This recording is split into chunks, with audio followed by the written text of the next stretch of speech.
Hi, Rasmus. Thank you so much for Hi. meeting me today. Thank you. Very nice to meet you. You are the director of the animated movie Just Super, which is called in Spanish Una familia de superhéroes. Okay. And this is not your first movie, not your first rodeo at all. You have many movies under the belt right now. And Yeah, it is. and I think it's. I made 10 films, but this is the first film I made, which is not based on a famous, Norwegian IP or character or story. This is the first original story that I make. Mm. yes, a big shout out to the robbers in Cardamom Byen, Yeah, Cardamom Town, yeah. and all those. You've done both robbers in Cardamom Town and also the animals in Hakkebakke's forest, and I love both of Yes, those. That's yes. those are big. But before we dive a little bit into your latest movie, the Just Super, I'm curious to know how one becomes an animated movie director. Were you always a big cartoon fan?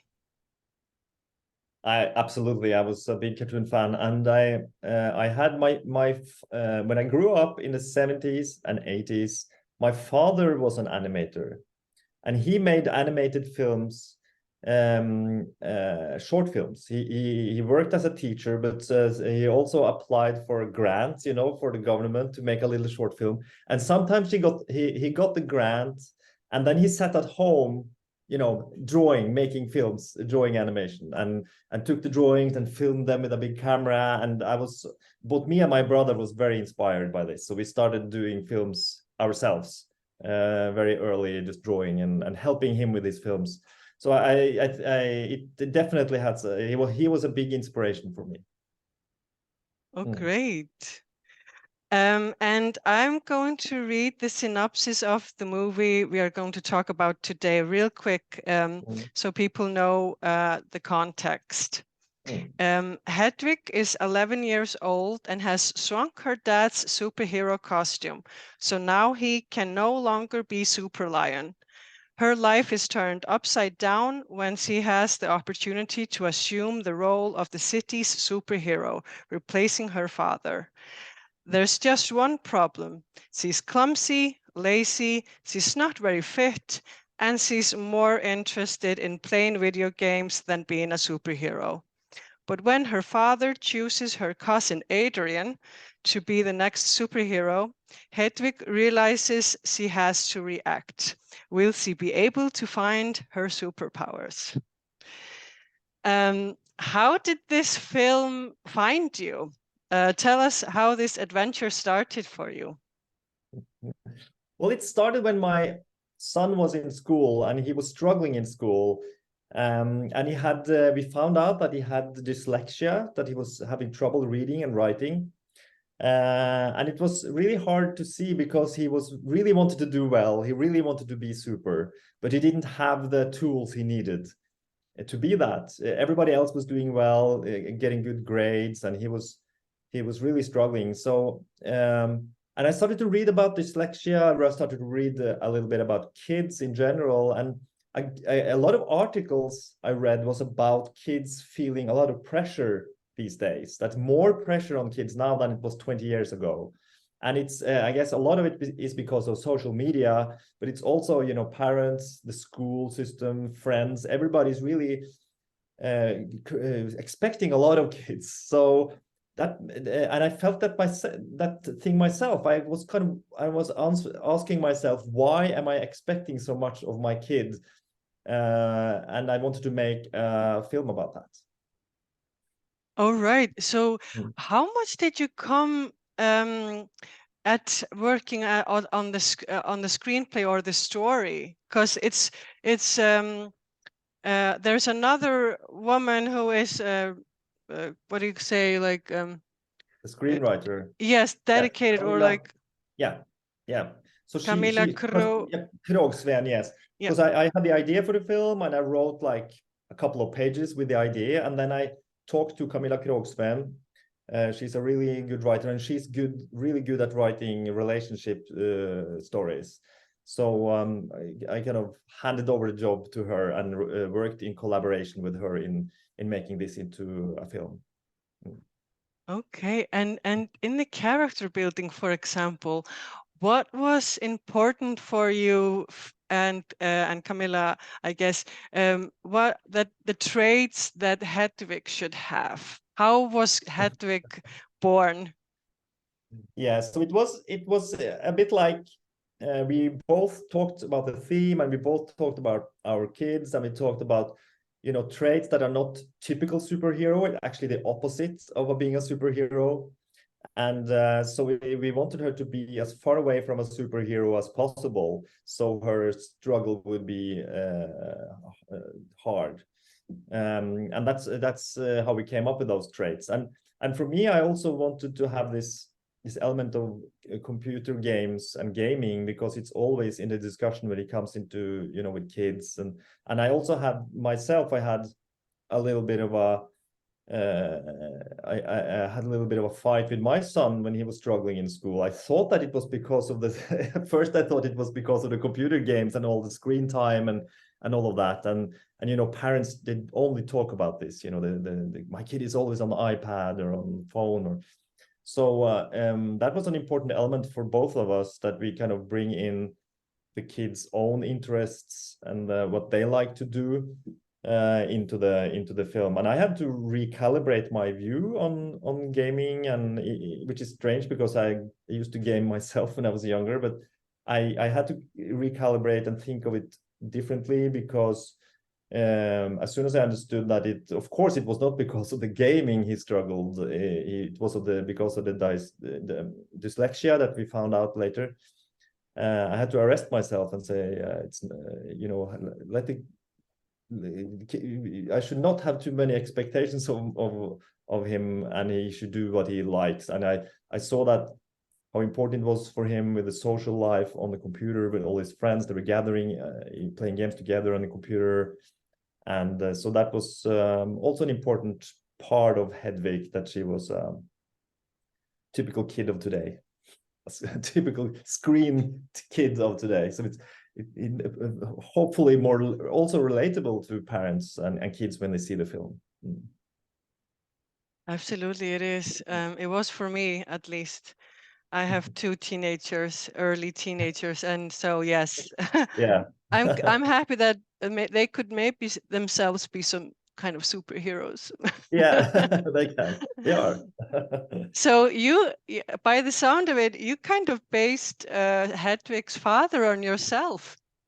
It's a little bit like that, or at least the sides that was a little bit strict, because that was what I had to learn. I have two kids, and the firstborn, I was much stricter with him. This poor kid that had dyslexia, and I really had to rethink, you know, what it is to be a parent, and that we should just take part of our kids' lives and see what they love to do, and to take interest in all their interests.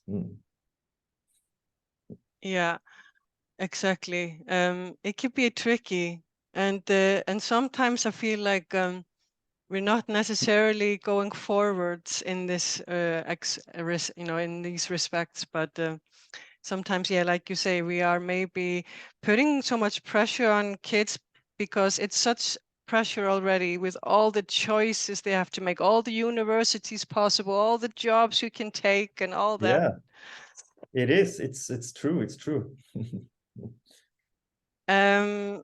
So we are very, just from modern, you know, media and culture, we are very used to seeing the typical director behind the camera and like shouting action, and we are not so used to seeing what an animation director does. What is your job, and how would you describe like a typical day? Is there a typical day for you?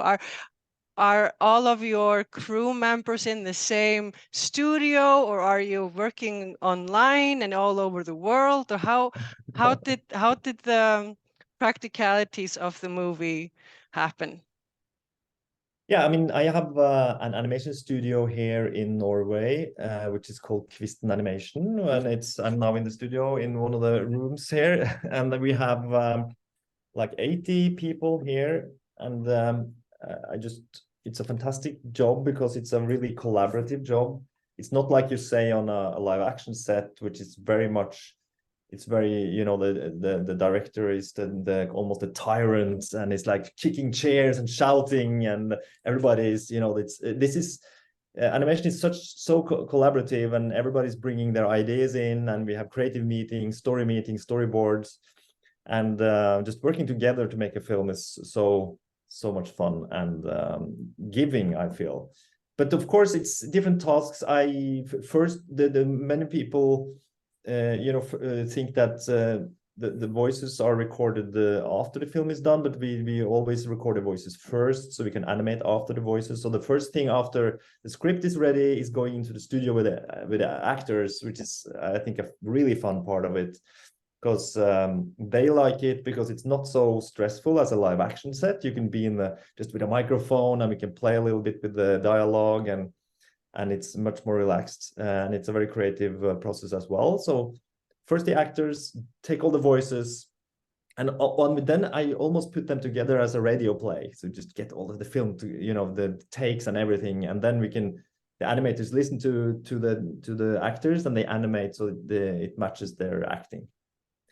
Yeah, and then every day it's going into story meetings and meeting animators, and the fun part is when the animators are going to act out their scene, because that's what we do first. They have the scene, they know what they're going to do, and then they act it out and film themselves, and we look at that together and discuss how the scene is going to be. So no, it's just great fun all the way.